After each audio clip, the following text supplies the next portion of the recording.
Ayon sa Pag-asa, easterlies o mainit na hangin na nagmumula sa dagat Pasipiko ang nakakaapekto sa ating bansa.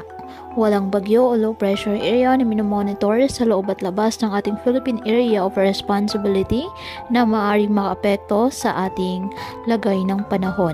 Ngayong araw, ang Metro Manila at nalalabing bahagi ng ating bansa, saan nun po ang bagyang maulap hanggang sa maulap na kalangitan, with isolated rain showers or thunderstorms dahil po sa easterlies at localized thunderstorms. Kaya patuloy pa rin po natin na pinag-iingat ang ating mga kababayan sa banta pa rin ng mga posibleng pagbaha at pagguho ng lupa lalo na kapag may malalakas na ulan, at ugaliin po na magdala palagi ng payong o kahit anong panangga sa ulan.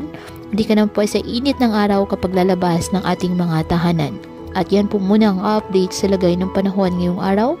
Muli patuloy po tayo na mag-ingat at palaging tandaan, God loves you. Stay safe and God bless.